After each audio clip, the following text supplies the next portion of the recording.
everybody. Hi, Paul. How Hello. are you? Good. Not as hot as I was last week, which is good news. I know. Small mercies.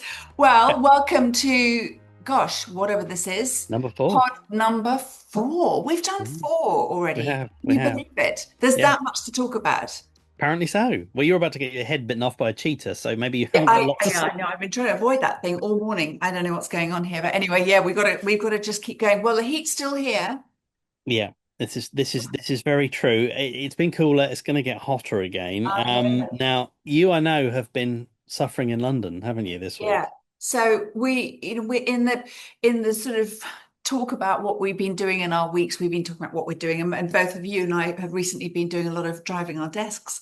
But I drove my desk in London Mm. that's a couple of times this week, and had a fairly hectic schedule of getting up to London because, of course, I don't live in London. So getting up to London, and that bit's fine because the train is about minus 60 degrees. And then you get out into Chernobyl reactor one, and it goes, and it's like a wall of Yeah. heat. And then you are fresh in your nicely pressed linen suit, and your hair's done, and your mascara's still on at that stage. Mm. And then you go off and you drift with the masses, and it all goes wrong. Mm. Anyway, yesterday and the day before, it has been sweltering. And my question is air conditioning. Obviously, I think we've touched on this before, and I'm thinking about having air conditioning put in my house now because it's Mm. ridiculous. And it was a kind of luxury before, it's now a necessity. But when you're going on public transport, because there's no point in Mm. taking black cabs because you're doing 2 miles an hour. And if Mm. you get somewhere, as I had to, between quite tight meetings, I ended up walking. So I walked across Hyde Park, and it was roasting Mm. because getting the tube, you would be just a mess by the time you Yeah. got there. And the bus was the same. So I sat on a bus with the sort of cheek up against the window like this. And you can't move. And then you've got somebody who sits down next to you who's just done their annual food shop, and all their bags, and you're like, really? Anyway, and you can't move. But there's no air conditioning No. anywhere. There are, Mm. in fact, there's 4 of 11 tube lines in London have got air conditioning. Really? Yeah, 4. District and Circle.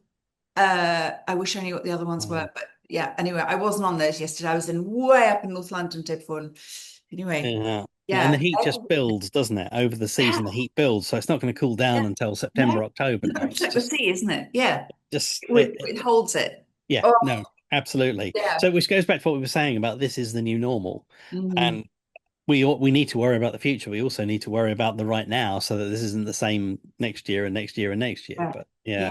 so I've been flying my desk as well this week. Haven't been anywhere, and I could end the pod there, but that would be a bit mean.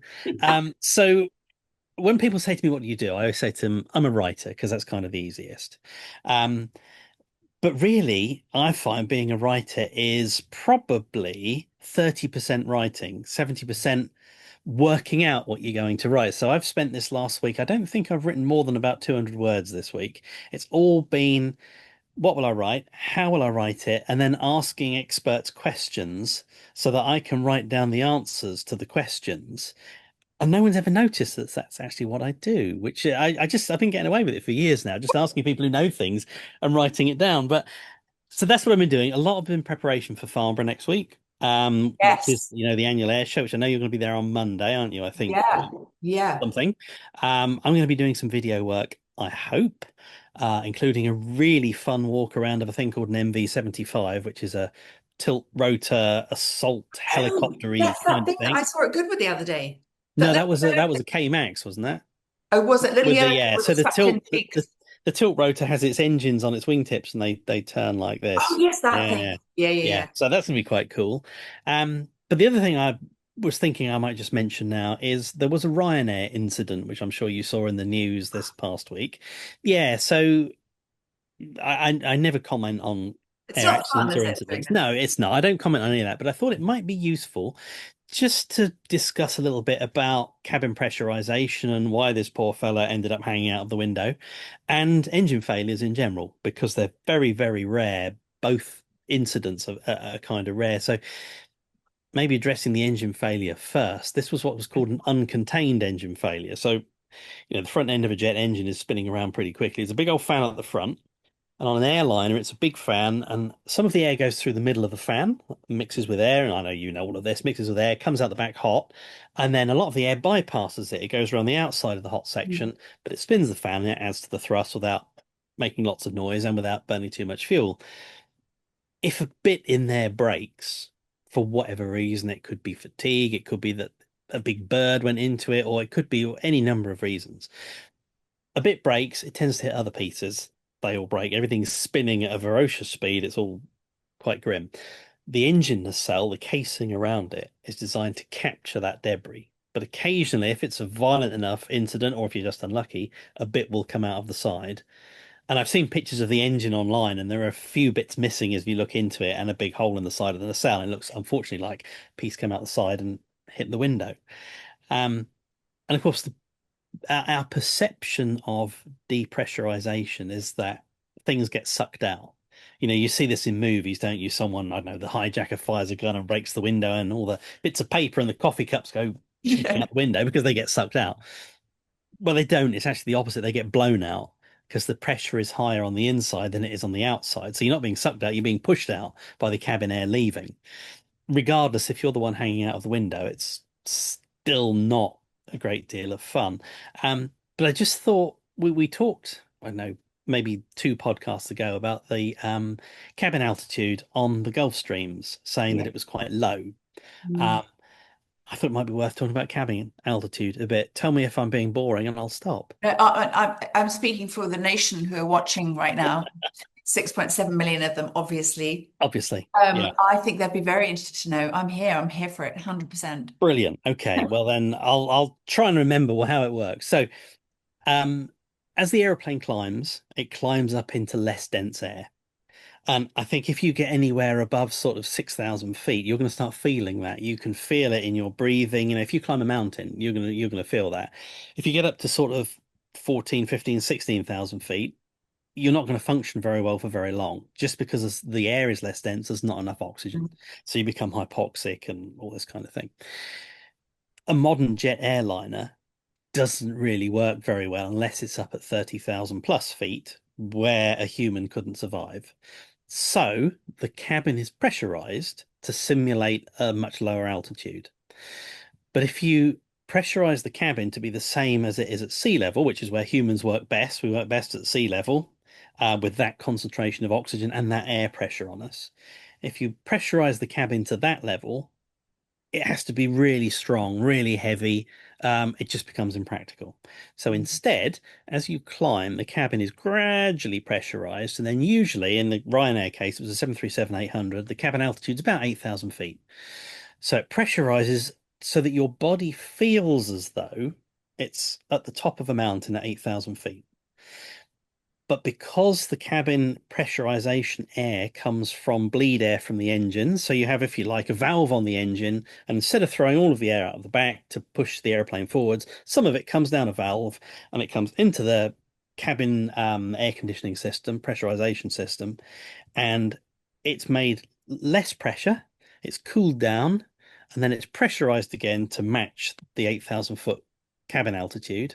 And because you've pressurized it again, you've increased the concentration of oxygen and we can breathe it. But it tricks our bodies because we're actually still at the top of a mountain at 8,000 feet.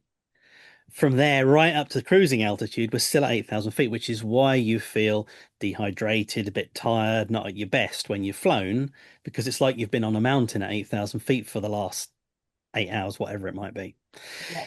So in the case of the 737, I think it was climbing through 14 or 16,000 feet. So the cabin pressure would have been 8,000 feet, but the outside pressure was that of 14,000 feet. So there's a differential. So as soon as you break the window, a bunch of stuff flies out. So Mm. that's kind of the crux of what goes on. And that's why you get pushed out, not sucked out. Um, but I was going to relate that back to the Gulfstreams and in fact the Globals and most other business jets. They have a much lower cabin altitude so that you can fly those 16-hour missions and not feel like crap when you get out again. So they will pressurize down. I think on some of them it's like 2,000, 2,500 feet, maybe even a little bit lower. So you feel like you're on Snowdon or Ben Nevis rather than being on an Alp Yes, when got you're you. cruising. Okay. And they have systems that put more water back into the air. They humidify the air, which Yeah. makes the cabin environment healthier and makes you healthier as well. You do get them in airliners sometimes, but this is the interesting part, really, because the air is very dry. When it's been, it's bleed air and it's been squeezed and pushed and all that, it's very dry. It loses lots of its water content. It's not the healthiest air to breathe. If you're in an airliner, it's especially unhealthy, and no one's listening, so it's all right, we can say this. If you're in business class or first class, because there are fewer people breathing out Yeah. water vapor. Yeah. So if you're in economy, you're actually breathing a better, more healthy variety of air, if you like, than you are in first. So that's worth thinking about. Mm. And everybody comes back on off a trip from somewhere and says, "Oh, I've caught something on the plane." That's such an interesting. I always take a spray with me now, and I spray the back of the seat back in front of Yeah, me. You're talking, you're coughing, you're spluttering, you're eating, you're blah, all that sort of stuff, and it gets stuck to all that fabric. this is true, but the main place that you catch something is at the airport afterwards. So when you're dehydrated, we're really getting to the nitty-gritty grim stuff here. When you're dehydrated, all of your mucous membranes are dry, so your nose especially is dry. But on the aeroplane, it doesn't really matter because the way air circulates on an airplane is from top to bottom. You don't really get anything from the people either side of you, or in front of you, or behind. You're right that there's people touch the screens and the tables and stuff, but the you're not going to get anything airborne because the air goes from above your head down to your feet and then out the bottom. And there's an exhaust on the side of the plane that throws the cabin air out to maintain the pressure, so it's being recycled through the whole time. And there are HEPA filters and all that kind of thing. When you get off the plane, if you don't drink lots, you're still going to be dehydrated, which is why often you'll have a headache when you've flown. You're still dehydrated. You go into the airport, your nose isn't working properly. Someone sneezes, you breathe it all in, it goes straight in, whereas a nice, moist, healthy nose will catch it. So it's Mm, at the airport and then on the bus or in the taxi afterwards where yeah. people catch things, not on the airplane. So drink Okay. lots of water is the Drink lots of water and have a spray with you as well. Yeah, absolutely. Drink water, drink fruit juices. Don't drink alcohol because that dehydrates you even more. Fruit juices are full of sugar. Anyway, let's not go there. It's That's a long pod for another day. drink something with lots of vitamins, then is the point. Vitamins and Yeah, electrolytes, yeah, that kind of thing is what you want. Yeah, you're exactly. right. You're right. Fruit juices, Interesting. maybe not the I best, but there you go. I also I we've gone on too long on this. Well, not, we haven't really, but I'd like to go on for an entire pod on it. But what's how do you differentiate? How does if okay, let's go to Hollywood. Let's think of a film and they dramatize the whole thing, and there's Hmm. somebody being sucked out of a Gulf Stream. Yeah, If you're going to get sucked out, do it in a Gulf Stream. It's do more it in style. Yeah, luxurious, like more absolutely. luxurious way to go. Yeah, All yeah, that yeah. good stuff. Got your duty free. And but what at what point? What is the tipping point, pressure wise, where that person, unfortunate person who had that incident on the Ryanair flight, Mm. he could have gone and taken the row with him and possibly two people in front behind. What's that tipping point? Yeah, I don't think you're going to see seats going out of windows because they're so well fixed down. So the seats have to Okay. withstand a 16G deceleration, which is a lot. That's like going from, I don't know, 40 miles an hour to zero instantly.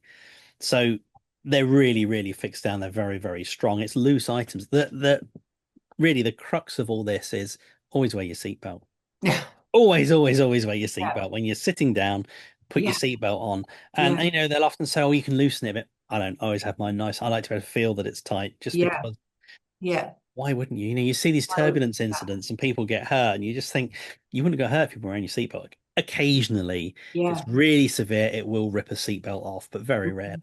Put your Mm, seatbelt on. It's going to keep you much yeah. safer. And it's scary when the oxygen masks come down, all that kind of thing. Absolutely. So listen to the pre-flight brief. Yes, exactly. Every time you fly and they do the safety demo, listen to it. Have a look at the safety card. I do every single time, and I fly probably more than most people. Yeah. Um, but every time I have a look, just because why wouldn't you? Mm, It's exactly. No, in I in totally yeah, agree. in that Totally. instant, you need to know. So That's what I would say. But Yes. Okay. Moisture, moisture, moisture. yeah, And it's absolutely the that. airport. When you come back, that's the Yeah. I mean, probably when you bad get off part. plane, put maybe some kind of bag over your head as you're leaving the Yeah, airport. well, You'll be that goes cold. back to Bin Man, doesn't it? But there you go. We're back to Count Bin Face. Nice segue, bin face, bin face, yeah, exactly. I By mean, the way, did you hear? Sorry, Farnborough. I just got a press release to say that a 747 has landed there. is that Is what it that was freight about? or passenger? If it's passenger and it's on its way back to Frankfurt, they're going to be in for a bit of surprise, aren't they? Landing in Farnborough. Yes, Farnborough, Frankfurt begins with the same letter. Be like those people who get on a plane to Austria when they wanted Australia. Put another shrimp on the barbie. Yeah, Yeah, that's right. That's his earring. exactly. So Yeah. what's that about? So I don't know. I don't know. It's just come out, hasn't it? I mean, there's some good stuff at Farnborough this year. They've been putting out some information the last week or so about what's going to be there. I'm looking forward Yeah. to the US Air Force F-35A. I've Yes. seen the B before, but Yeah. I've not seen an A. Yeah. And some good things to look at on the ground, some good things to go make videos with. So I think it's gonna be a good show. I've got 3 days this year as well, which is unusual. Normally I just have one. So Yeah. yeah, it's gonna be a lot of fun, I think. I think it is too. I'm really looking forward to seeing ACH, Airbus Corporate Helicopters, with Yes, you on Monday, having yes, a catch up with them there, with the team there. yeah. And also, I've got a panel in the afternoon.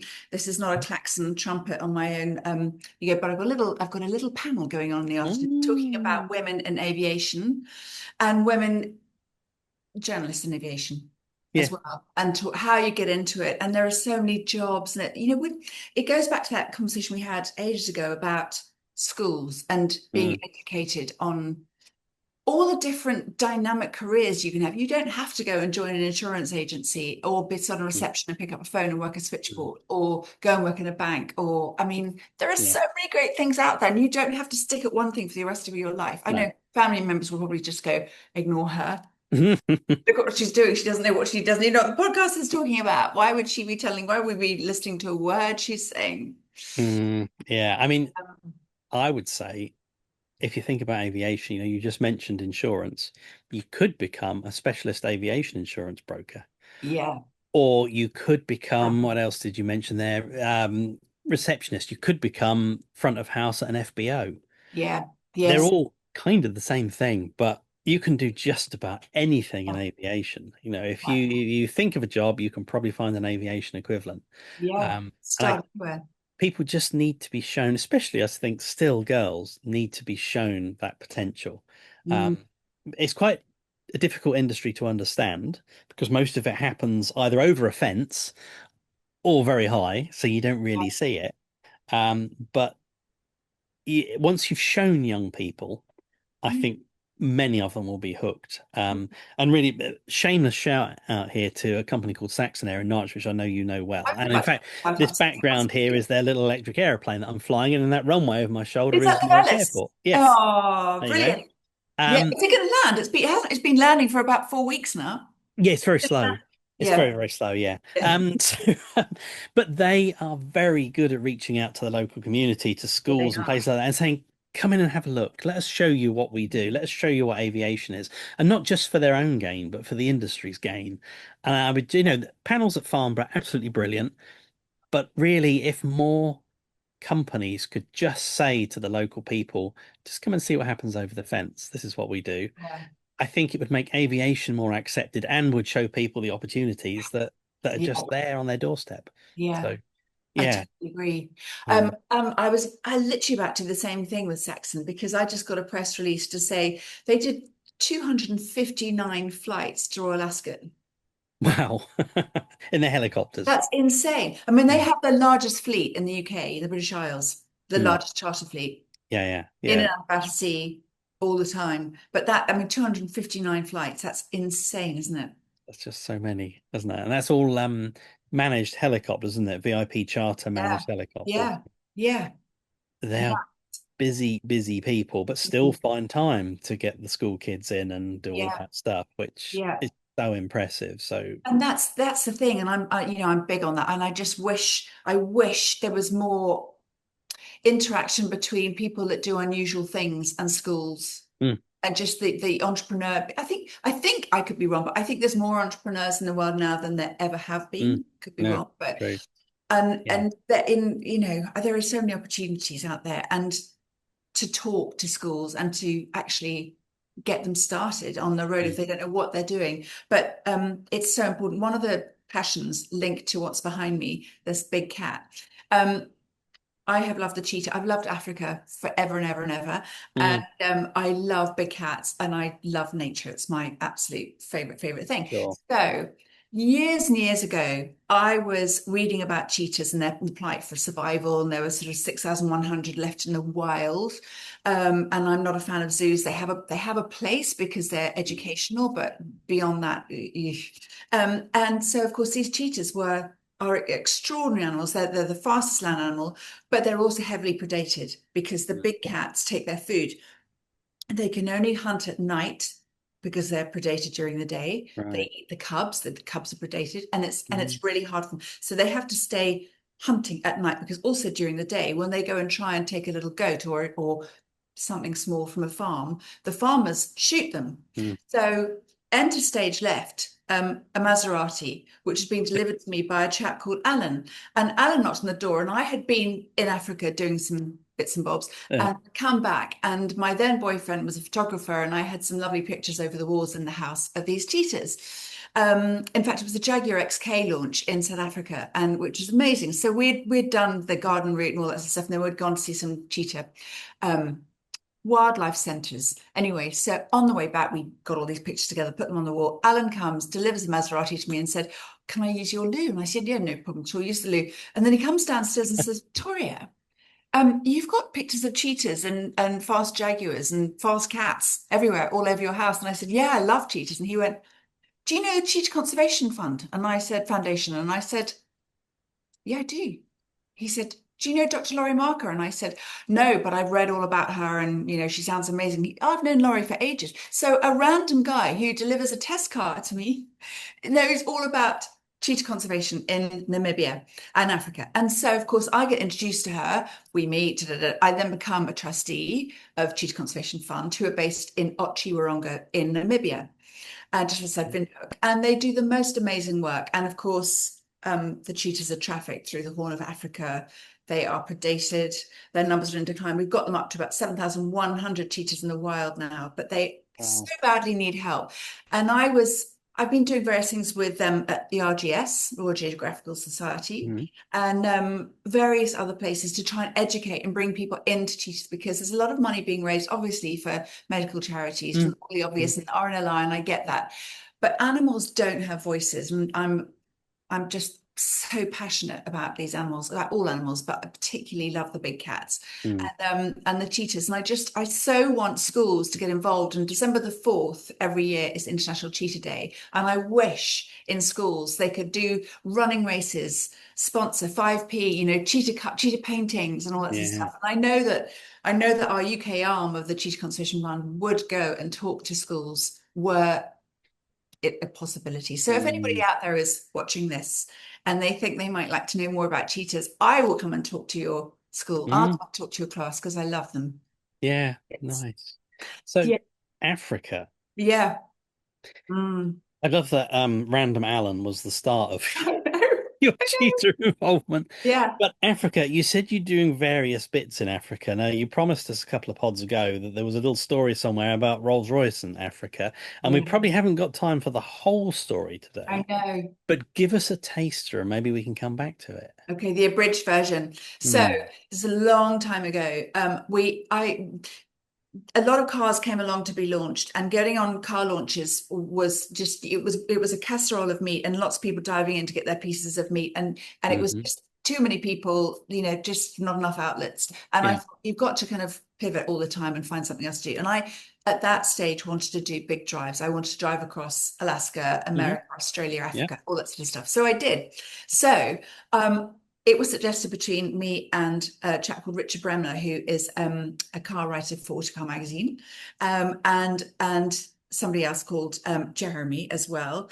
And we decided that we would borrow a car from a manufacturer Hmm. called Rolls-Royce, and we borrowed a brand new Phantom fresh out of the box. It was put on a ship, delivered to Cape Town. There we were sitting in a hotel in Cape Town with the photographer, and with a backup friend who worked for Rolls-Royce as well, just in case anything went wrong. Because Mm. funny enough, in Namibia, there's not many No, Rolls-Royce service centres. Oddly, no. can't quite. And so we sat there. The car arrived. This amazing, illustrious machine, beautiful, and it's sort of dark sapphire blue. And we got into the car and we drove off. Behind us was Marek lit out, who works for Rolls-Royce to this day, literally with an X5 full of spare tires. Right, Because yeah. we're on graded roads, but frankly, the graded roads in Namibia, they're not subject to the same weight and density of traffic that we have over here. Mm. But the roads in Namibia are so good, I can't tell you. So we leave in this Phantom and we're driving out of Cape Town. There's the Table Mountain there with this lovely veil of mist, which is called Mm. cloth. And we drive out into the Western Cape and it's beautiful. So we have the first border crossing, and it's one of those things where there's a sort of light and it's sort of going on and off, and there's a couple of Oh mozzies yeah, around it, and yeah. that's the thing, you know, you classic. And there's just bush, it's dark, it's pitch dark. This is Africa. This is, as I said, TIA. There is no light at all. So we're sitting at the back of this car, and suddenly, out of nowhere, jungles of people. I mean, just huge villages of people have come in and they're looking at this car going, whoa, what is that? What is that? And somebody comes along, I kid you not, here's a duster right here, props department, thanks. Here's a duster literally in her hand as she walks towards the car, and she's looking at the Spirit of Ecstasy going, I'm going to polish that. I'm going to make it look so shiny. And it was hysterical. Anyway, so then we put a guy in the back because there's TV screens in the back seats. Right. We were the front seats rather. And so we put him in the back and we put on Steve McQueen's Bullet. And we drove him around the sort of perimeter of the border crossing, and he couldn't believe it. And he thought he'd been in a vintage Rolls-Royce. Anyway, we went on. It went on. We went through Paternoster, which is a really old fishing village where most of the men who went fishing didn't come back, and the women had to survive. And then, of course, the shifting sand dunes. We went through Fish River Canyon, where we got a flat tire. It was, I think, 42 degrees. Oh. And yes, Messrs. Bremner and Lataut were there as I was a foreperson at that stage, watching them change tire in the heat. And then we got back on the road again and we carried on driving through Fish River Canyon. And then you go into places like Swakopmund, which was a mining town. The wealthy were there, the Oppenheimers were there, all that sort of Right. extraordinary. Parked this car up. It's just the most extraordinary machine. I mean, also, can we just, well, I'll finish Swakopmund first, because where there were village houses, bars, supermarkets, of shops, not supermarkets, but shops, I should say. Now the shifting sand dunes have come in and taken over everything. But Mm. people had left very quickly. So the offices were still there. So the filing cabinets, the metal filing cabinets haven't degraded. They're still there. And the Right. old plastic telephones are still there. So it's mind blowing. But anyway, so we carried on doing that. God, I think the sun's just gone in. Sorry, just that the whole thing just went dark briefly. So we carried on and we went through these extraordinary places where we saw these dunes just take over everything. And what was amazing about this 2.5 ton car, 6.75 litre V12, 2.5 ton Phantom, Yeah. to drive this car along this graded road and not see anybody for 9 hours, not a single person, just animals for 9 hours. And night is falling and I'm at the wheel. Richard's having a sleep in the back seat. Marek is in the X5 behind, and we've got radios and stuff. And out of nowhere, this guy just comes out of the bush and runs. He's literally got a loincloth on and that's it. And he runs next to the car.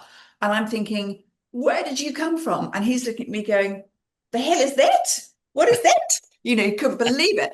And I just thought, this is extraordinary. And he followed us for ages. And then he literally ran off back into the bush.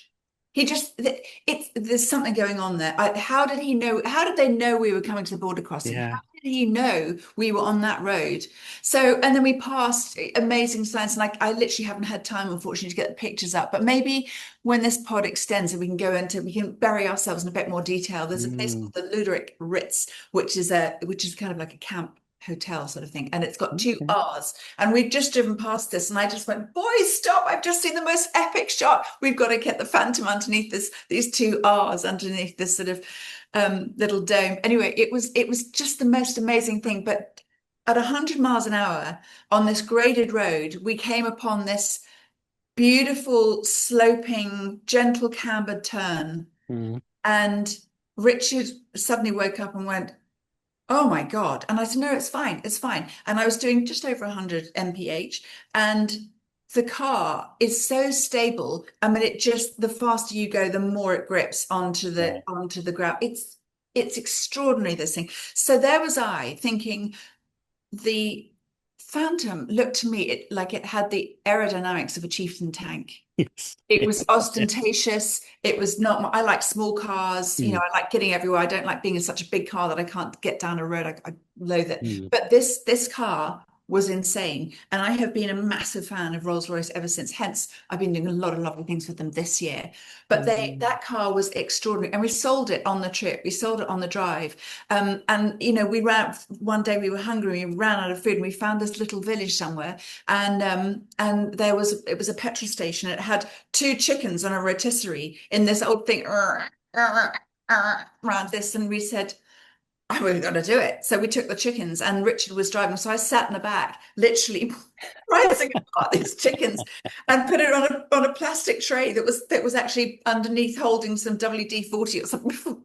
Just, it was nuts. It was absolutely nuts. But we stayed at beautiful, we stayed at some beautiful camps. God, it was really amazing. We had some incredible experiences, and I will never forget those Windhoek beers at the end of a day, and you've had air conditioned comfort, Mm. and then the final thing I was going to say, because we haven't got time, but we got to the Skeleton Coast, which I've always been fascinated with, and of course the Skeleton Coast has this ultra fine sand. But when you arrive at the Skeleton Coast, there's two huge elephant tusks Wow. like this, and you can't go in, and it's all shut. So we had to knock and speak on the speaker, and nobody answered. Anyway, there was just enough room for me to squidge through the gate. So I did. And I went in and knocked on the door.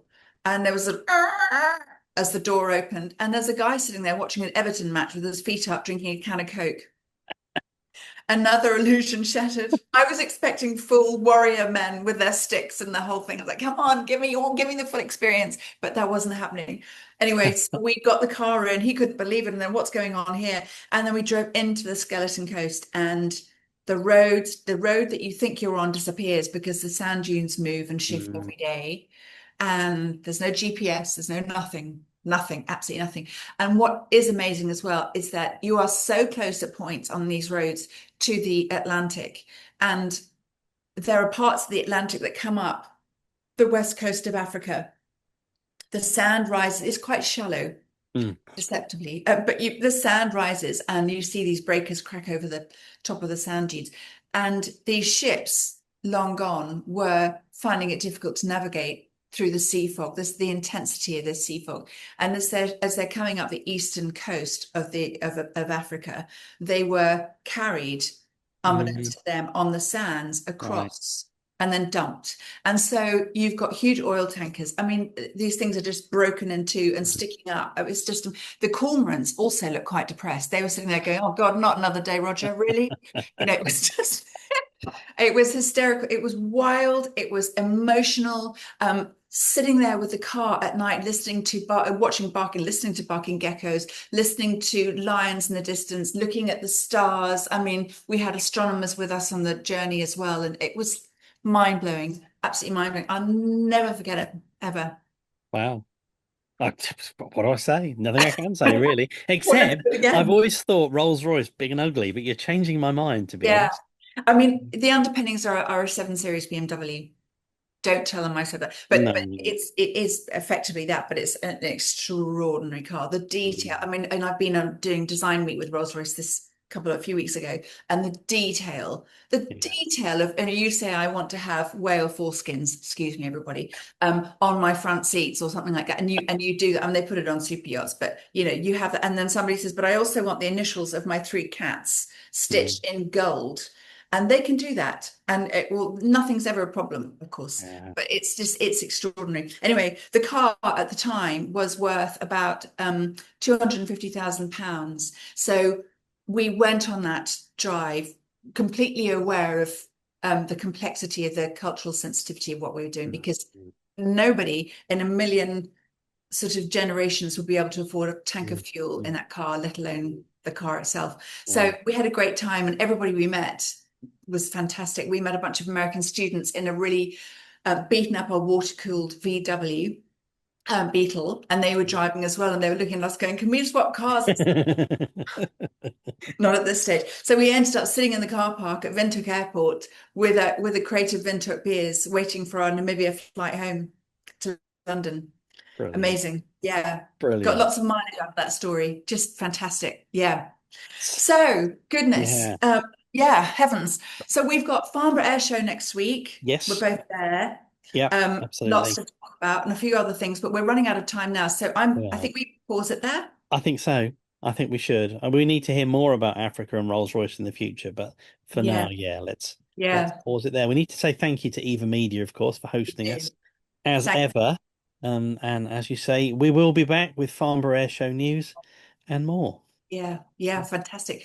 Thank you, Chief, for your brilliant company. No worries. Always Loved good. it. It's been Yes, great. good, Off we good. go down to number 5. See you at Farnborough next week. Yeah, Speak, no doubt, later today.